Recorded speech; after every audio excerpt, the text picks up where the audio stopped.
अखण्डमण्डलाकारं व्याप्तं येन चराचरं तत्पदं दर्शितं येन तस्मै श्रीगुरुवे नमः। अज्ञानान्धस्य लोकस्य ज्ञानाञ्जनशलाकया चक्षुरुन्मीलितं येन तस्मै श्रीगुरुवे नमः। अध्यात्म विश्व विज्ञान यूट्यूब चैनल के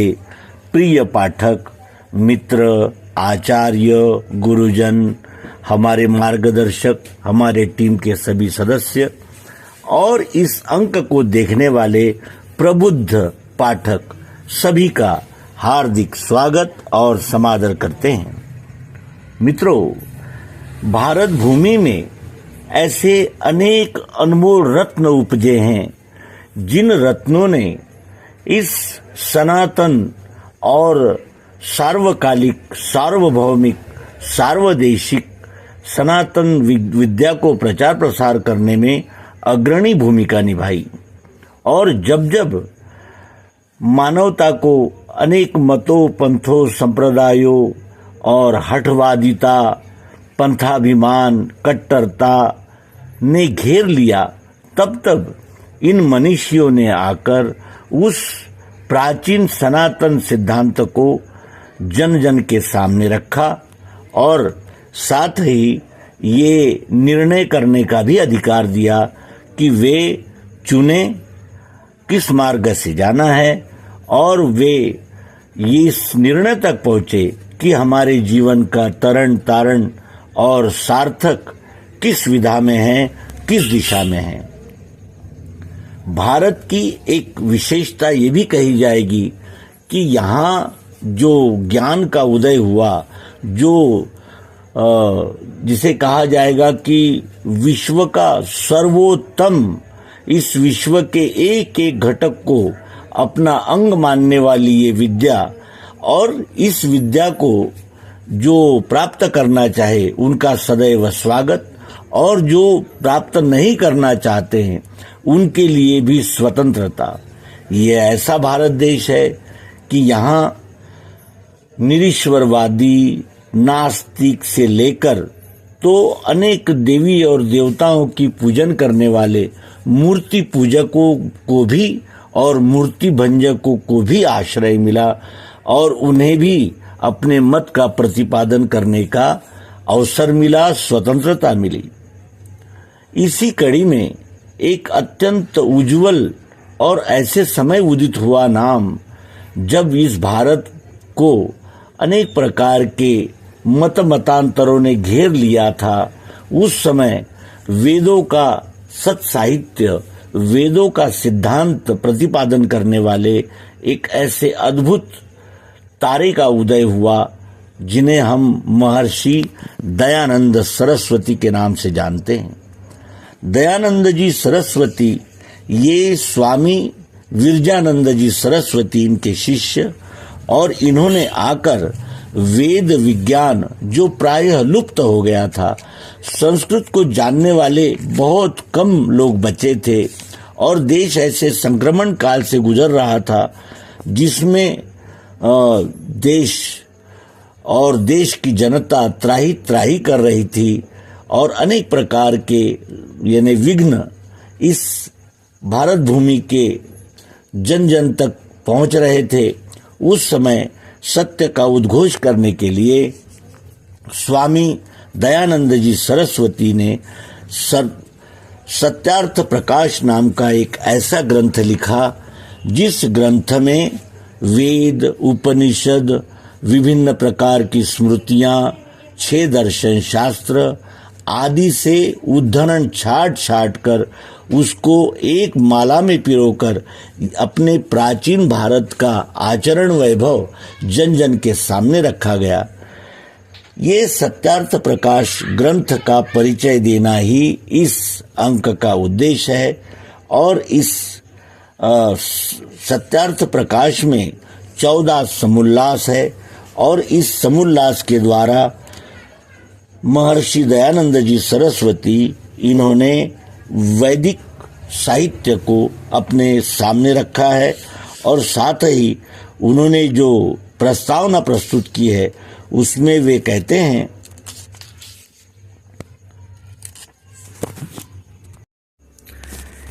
जिस समय मैंने ये ग्रंथ सत्यार्थ प्रकाश बनाया था उस समय और उससे पूर्व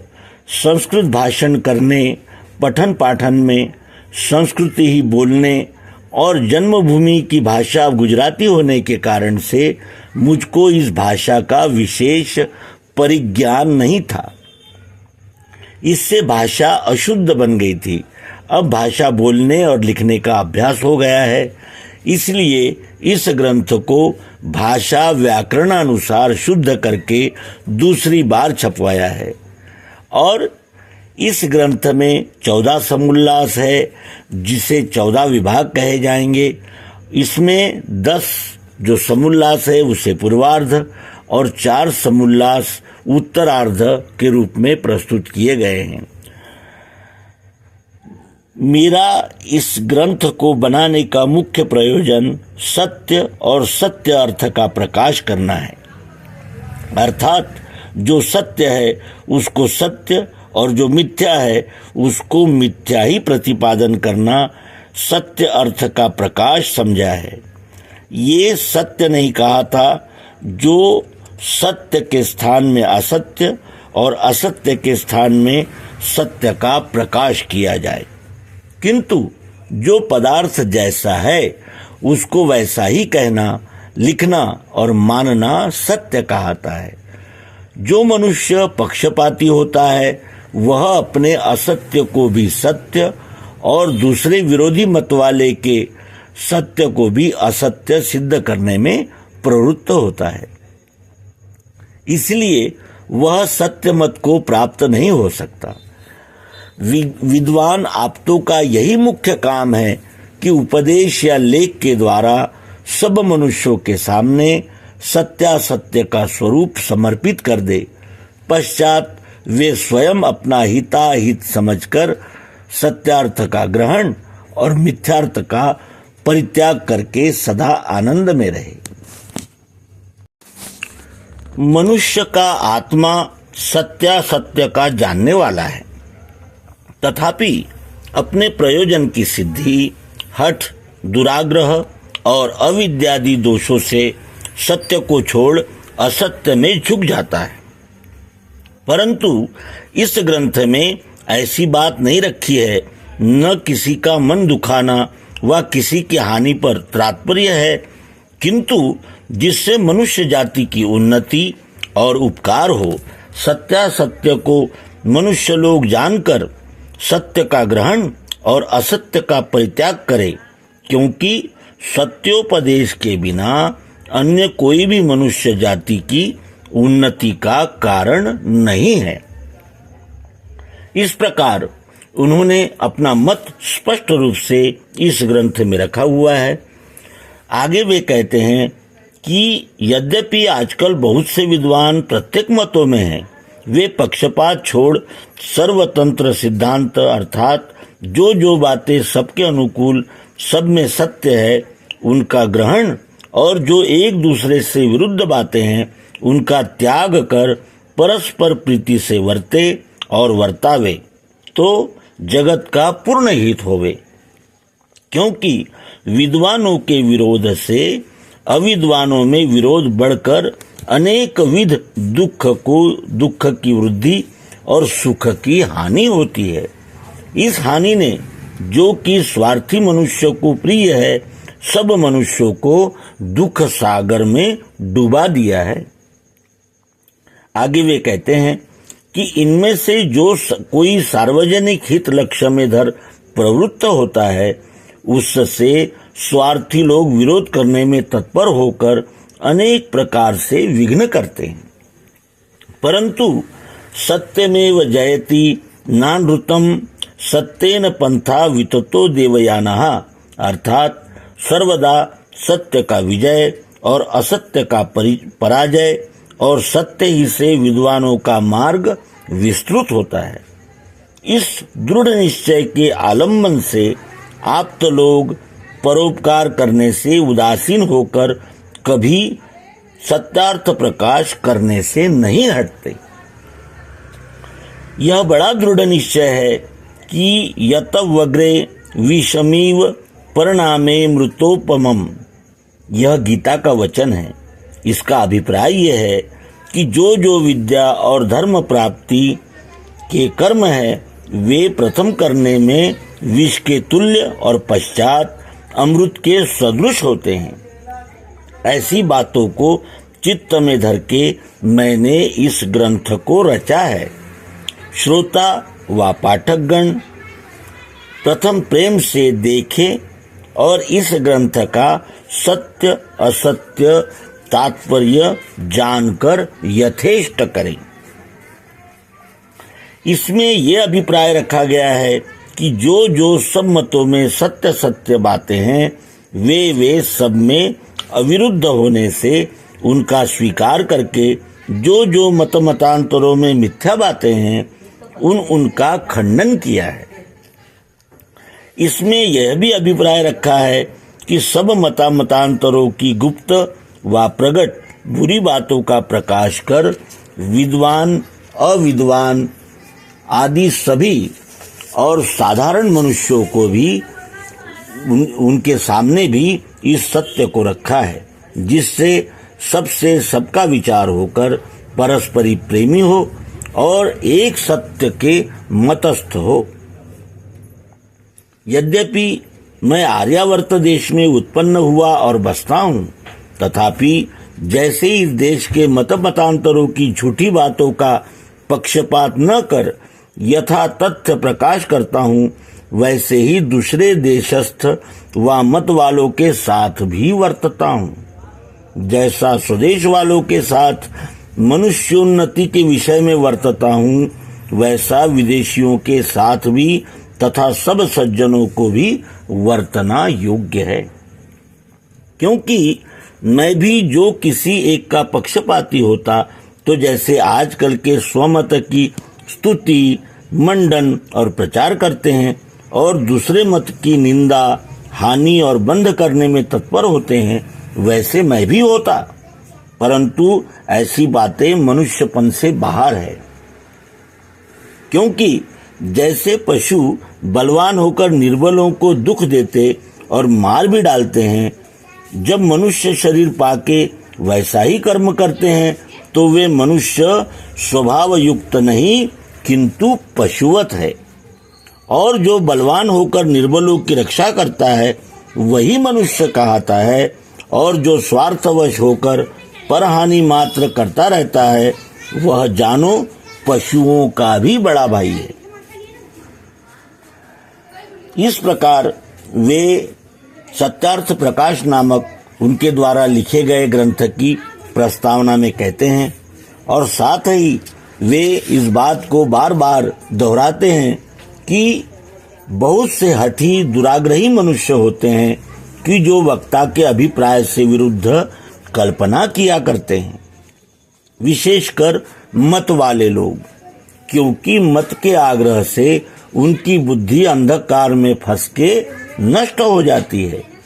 इसलिए जैसा मैं पुराण जैनियों के ग्रंथ बाइबल और कुरान को प्रथम ही बुरी दृष्टि से न देखकर उनमें से गुणों का ग्रहण और दोषों का त्याग तथा अन्य मनुष्य जाति की उन्नति के लिए प्रयत्न करता हूँ, वैसा सबको करना योग्य है। इन मतों के थोड़े थोड़े ही दोष प्रकाशित किए हैं, जिनको देखकर मनुष्य लोग सत्यासत्य मत का निर्णय कर सके और सत्य का ग्रहण और असत्य का त्याग करने कराने में समर्थ होवे। क्योंकि एक मनुष्य जाति में बहकाकर विरुद्ध बुद्धि करा के एक दूसरे को शत्रु बना लड़ना मारना और लड़ाना और मरवाना विद्वानों के स्वभाव में नहीं हो सकता। यद्यपि इस ग्रंथ को देखकर अविद्वान लोग अन्यथा ही विचारेंगे, तथापि बुद्धिमान लोग यथा योग्य इसका अभिप्राय समझेंगे। इसलिए मैं अपने परिश्रम को सफल समझता और अपना अभिप्राय सब सज्जनों के सामने रखता हूँ। इसको दिखला दिखला के मेरे श्रम को सफल करे और इसी प्रकार पक्षपात न करते सत्यार्थ का प्रकाश करके मुझ व सब महाशयों का मुख्य कर्तव्य है। सर्वात्मा सर्वांतर्यामी सच्चिदानंद परमात्मा अपनी कृपा से इस आशय को विस्तृत और चिरस्थायी करे। इस प्रकार उन्होंने सत्यार्थ प्रकाश की प्रस्तावना में अपना हेतु, उद्देश्य और कार्य को स्पष्ट रूप से विदित किया है। सत्यार्थ प्रकाश में 14 समुल्लास है और इन 14 समुल्लासों में विविध प्रकार के विषय उन्होंने स्पष्ट किए हैं। पहले समुल्लास में ईश्वर विषय पर उन्होंने विविध वेद, उपनिषद और कठोपनिषद, ऋग्वेद, सामवेद आदि का आधार लेकर अपने मतों को प्रस्तुत किया है, जिसमें वे ओम शब्द का शब्दार्थ बताते हैं, गहन अर्थ लगाते हैं। साथ ही वे ईश्वर कौन हो सकता है, ईश्वर की व्याप्ति क्या है और विशन्ति प्रविष्टानि सर्वाण्यकाशादीनि भूतानि यस्मिन् यो वा काशादिषु सर्वेषु भूतेषु प्रविष्टः सः विश्व ईश्वरः।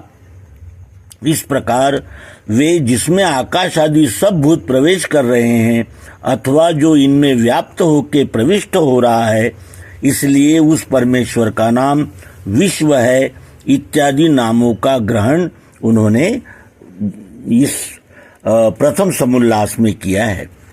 उसके अनंतर दूसरे समुल्लास में वे शिक्षा के विषय में कहते हैं कि शिक्षा किस प्रकार की होनी चाहिए, माता पिता के क्या कर्तव्य है, शिक्षा का उद्देश्य क्या है और शिक्षा ग्रहण करने वाले में क्या योग्यता होनी चाहिए, इसका वो विशद वर्णन करते हैं और इसके लिए विभिन्न प्रकार के वो दृष्टिकोण और विभिन्न प्रकार के दृष्टांत हमारे समक्ष रखते हैं। तीसरे समुल्लास बाल शिक्षा के विषय में है, जिसमें वे अध्ययन और अध्यापन विधि की व्याख्या करते हैं और अध्ययन करने वाले में और अध्यापन करने वाले में कौन से गुण होने चाहिए, किस प्रकार विद्यार्थी विद्या ग्रहण के लिए योग्य हो सकता है, शिक्षक किस प्रकार से अपने यानी शिक्षा को विद्यार्थी तक पहुंचा सकता है और जो प्राचीन विद्या दान पद्धति थी वो क्या थी और उसके विषय में वे मनुस्मृति और अनेक प्रकार के ग्रंथों के उद्धरण हमारे समक्ष रखते हैं और अत्यंत विस्तार पूर्वक वे आचार्य और शिष्य और आचार्यों ने शिष्य को देने के संबंध के जो उपदेश है उनका स्वरूप स्पष्ट किया है। उसके अनंतर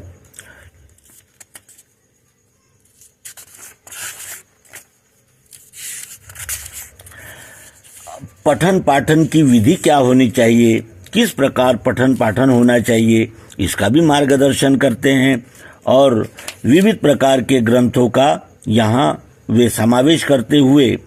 व्याकरण और अमरकोश, छंदो ग्रंथ, ज्योतिष, वैशेषिक, योग, मीमांसा, वैद्यक, स्मृतियाँ आदि सबका उद्धरण प्रस्तुत करते हुए हमारा मार्गदर्शन करते हैं कि किस प्रकार हमने शिक्षा इस विषय की ओर ध्यान देना चाहिए। फिर चतुर्थ समुल्लास में समावर्तन और विवाह गृहाश्रम के विषय में वो मार्गदर्शन करते हैं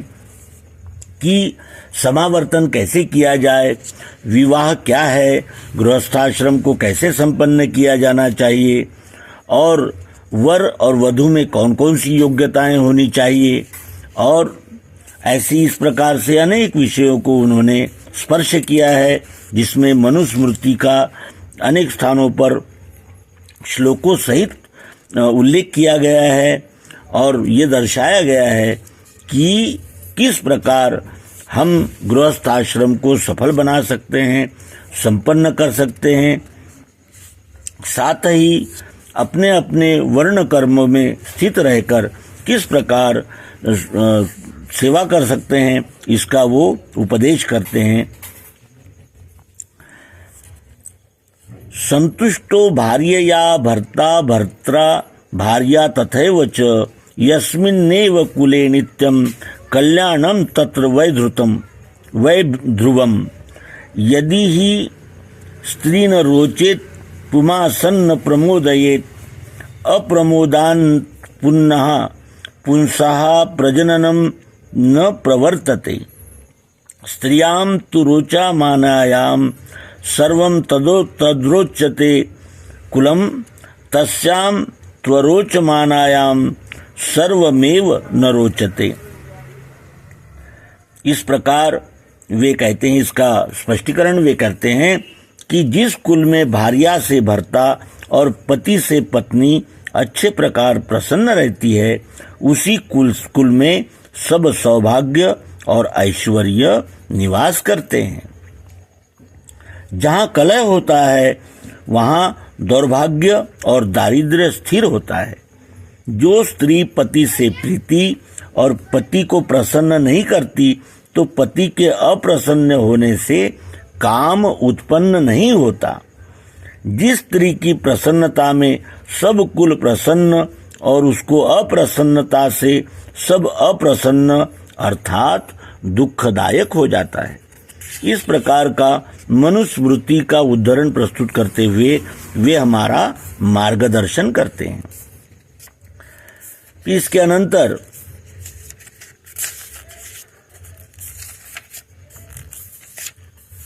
वे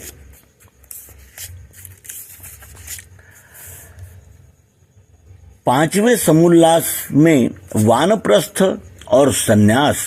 इस विषय की व्याख्या करते हैं और अपने विचार विभिन्न उद्धरणों के साथ प्रस्तुत करते हैं, जिसमें उन्होंने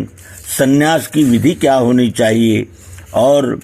किस प्रकार उसको संपन्न किया जाता है आदि आदि विशेष स्पष्टीकरण प्रस्तुत किए हैं और सन्यास ग्रहण की आवश्यकता क्यों है। छठे समोल्लास में राजधर्म की व्याख्या की है। राजाओं का धर्म क्या होना चाहिए, प्रजा का धर्म क्या है, किस प्रकार राजा अपने कर्तव्य को निभाता है और प्रजा ने राजा का कैसे सहयोग करना चाहिए, राजा ने किसकी सलाह से राज्य करना चाहिए और वो विशेषकर प्रजा के हित का हो, इस विषय में कौन कौन सी सावधानियां बरतनी चाहिए, इस विषय में वे विस्तार से हमारा मार्गदर्शन करते हैं और इस मार्गदर्शन में वे मनुस्मृति को आधार बनाते हैं और ये भी साथ ही कहते हैं कि राजा में कौन कौन सी योग्यताएं होनी चाहिए और उस योग्यता को प्राप्त करने के लिए राजा को शिक्षा कैसे मिलनी चाहिए और वो शिक्षा का स्वरूप क्या होना चाहिए। इस प्रकार वे हमारा मार्गदर्शन करते हैं। साथ ही वे ये भी घोषित करते हैं कि जब तक जो नियम राजा और प्रजा के सुख कारक और धर्मयुक्त समझे, उन नियमों को पूर्ण विद्वानों की राज्यसभा में प्रस्तुत किया जाए और मान्यता दिलाई जाए और जो सबको मान्य हो, ऐसे ही व्यवहार राजा प्रजा के साथ करे और प्रजा राजा का सहयोग करे। फिर सातवें समोल्लास में ईश्वर और वेद विषय की उन्होंने व्याख्या की है, जो अत्यंत महत्वपूर्ण है और वो वेदों की दृष्टि से परमेश्वर कौन हो सकता है, ईश्वर का स्वरूप क्या हो सकता है, इस विषय में यजुर्वेद और विभिन्न वेदों और मनुस्मृति के प्रकाश में हमारा मार्गदर्शन करते हैं। असतो मा सद्गमय तमसो मा ज्योतिर्गमय मृत्योर्मा मृतम गमयेति। शतपथ ब्राह्मण का ये श्लोक उद्धृत करते हुए वे कहते हैं कि ऐसी प्रार्थना कभी नहीं करनी चाहिए और न परमेश्वर उसको स्वीकार करता है कि जैसे, हे परमेश्वर, आप मेरे शत्रुओं का नाश, मुझको सबसे बड़ा, मेरी प्रतिष्ठा, मेरे अधीन सब हो जाए, इत्यादि प्रार्थना नहीं करनी चाहिए। और हे परम गुरु परमात्मन, हम सबको असत मार्ग से पृथक कर सन्मार्ग में प्राप्त कीजिए। अविद्या अंधकार को छुड़ा के विद्यारूप सूर्य को प्राप्त करने में हमारी सहायता कीजिए और मृत्यु रोग से पृथक करके मोक्ष के आनंद रूप अमृत को प्राप्त करने में हमारा मार्गदर्शन कीजिए। इस प्रकार की प्रार्थना करनी चाहिए। इसका वे विशेष रूप से उल्लेख कहते हैं और उपनिषद आदि के उद्धरणों के द्वारा वे इस विश्व में जितने भी प्रचलित मत है उनके ईश्वर की क्या कल्पनाएं हैं, अवतार का क्या अभिप्राय है, इसका वो विशद वर्णन करते हैं। इसके अनंतर जो समुल्लास है, उस समुल्लास में वे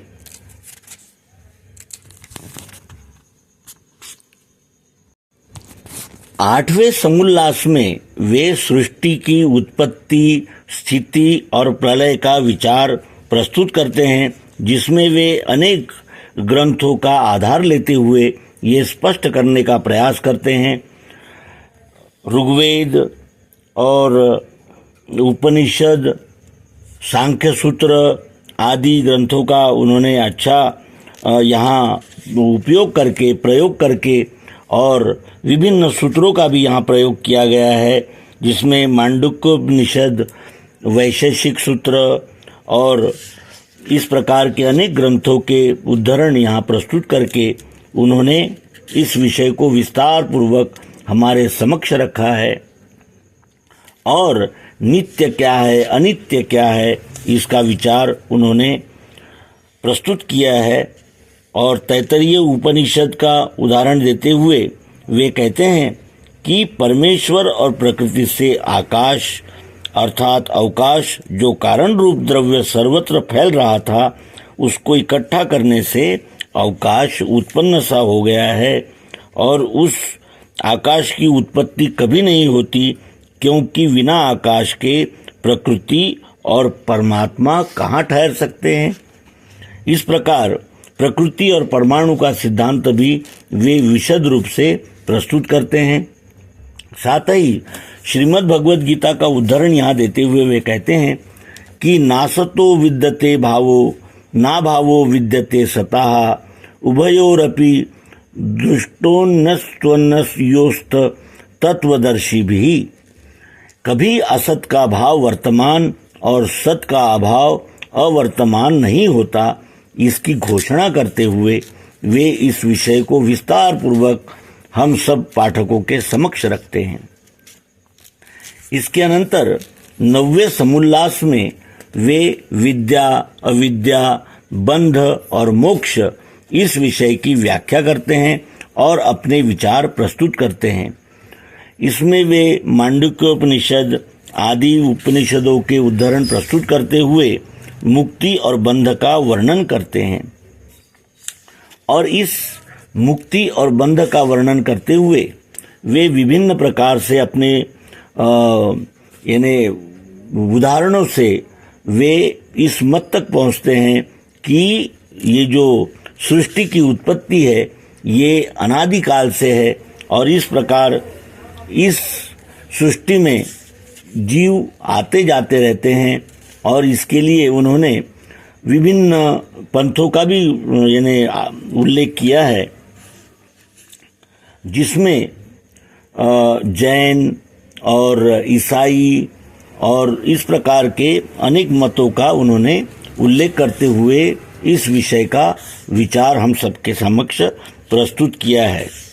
उसके अनंतर 10वें समुल्लास में वे आचार क्या है, अनाचार क्या है, भक्ष्य क्या है, अभक्ष्य क्या है, इसका मार्गदर्शन प्रस्तुत करते हैं। इसमें विस्तार से उन्होंने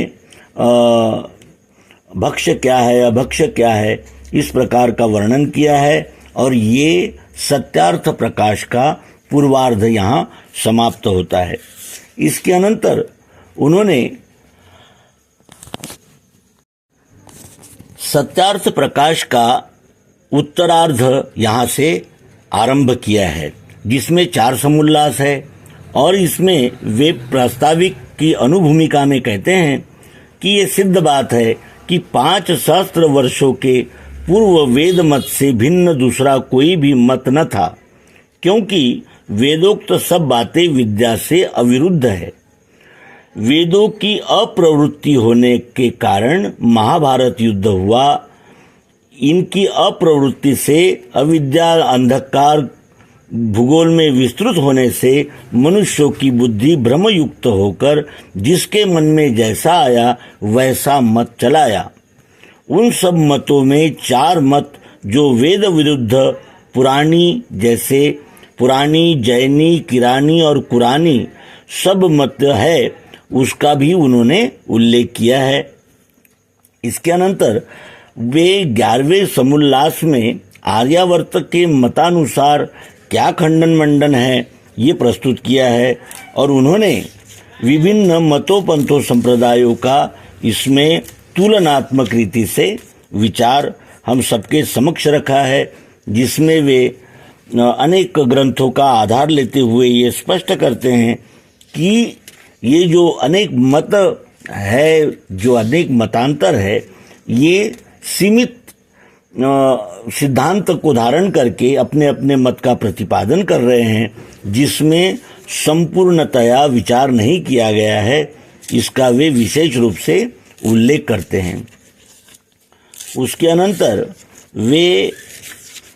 जो समुल्लास है 11वां, उसमें उन्होंने अपने सोमत का मंडन किया है और अनेक मतों पंथों संप्रदायों का खंडन किया है और इस खंडन मंडन के अनंतर वे अनेक पंथों का स्वतंत्र विचार करते हैं और वो स्वतंत्र विचार इस प्रकार है, जैसे वे कहते हैं कि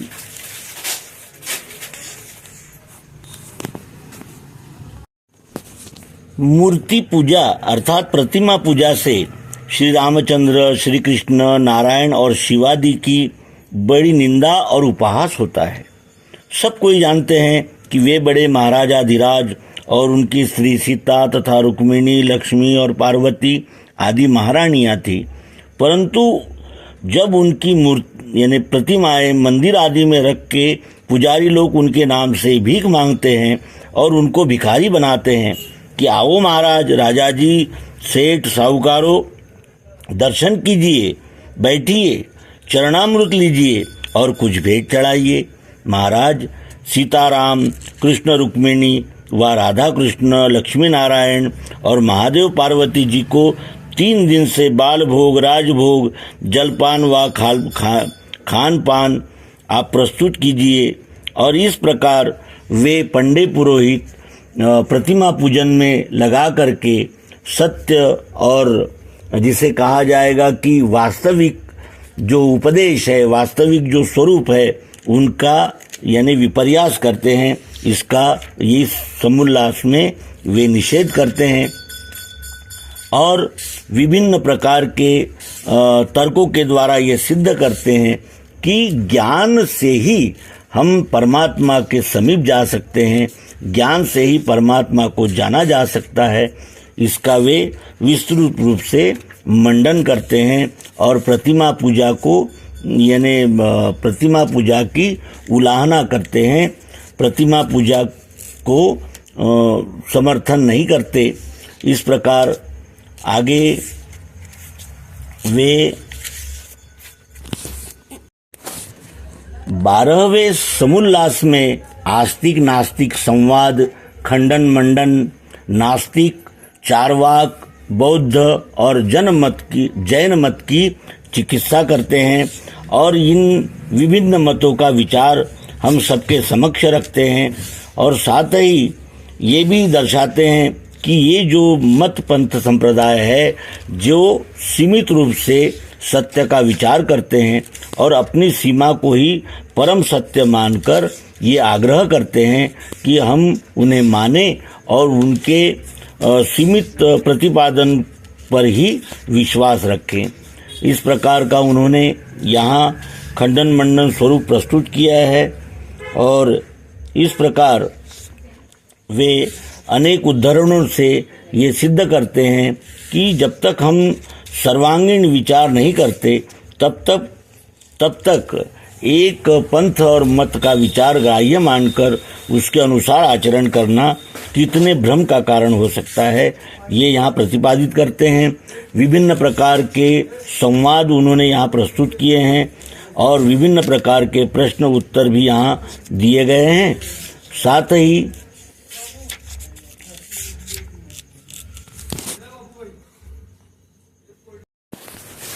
चौदहवें समोल्लास में यवन मत के विषय की उन्होंने व्याख्या की है और बाइबल और कुरान का प्रत्यक्ष और साधक बाधक अध्ययन करके उन्होंने ये 4 समोल्लास जो उत्तरार्ध में प्रस्तुत किए हैं वो हमारे समक्ष रखे हैं और इन 4 समोल्लास में वे विविध मत पंथ मतांतरों का अत्यंत गहन विचार हमारे समक्ष रखते हैं और उन ग्रंथों के विविध प्रकार के उद्धरण हमारे समक्ष रखते हुए ये उनके स्वरूप, उनके मत का स्वरूप, उनके पंथ की विभिन्न विचारधाराएं को प्रकट करते हैं। इस ग्रंथ के अंत में वे कहते हैं कि जो मतांतर के परस्पर विरुद्ध झगड़े हैं उनसे मैं प्रसन्न नहीं हूं और पसंद नहीं करता, क्योंकि इन्हीं मत वालों ने अपने मतों का प्रचार कर मनुष्यों को फंसा के परस्पर शत्रु बना दिए हैं। इस बात को काट सर्व सत्य का प्रचार कर सबको ऐक्य मत करा के द्वेष छुड़ा के परस्पर में दृढ़ प्रीति युक्त करा के सबसे सबको सुखला पहुंचाने के लिए ये मेरा प्रयत्न और अभिप्राय है। सर्वशक्तिमान परमात्मा की कृपा, सहाय और आप्तजनों की सहानुभूति से यह सिद्धांत सर्वत्र भूगोल में शीघ्र प्रवृत्त हो जावे, जिससे सब लोग सहज से धर्मार्थ काम मोक्ष की सिद्धि करके सदा उन्नत और आनंदित होते रहे। यही मेरा मुख्य प्रयोजन है। इस प्रकार सत्यार्थ प्रकाश का अल्प परिचय देने का हमने प्रयास किया। ग्रंथ मूल रूप से अत्यंत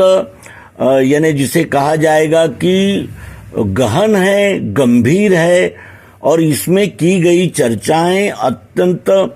यानी जिसे कहा जाएगा कि मूलगामी है और इसीलिए हम अध्यात्म विश्व विज्ञान YouTube चैनल के पाठकों से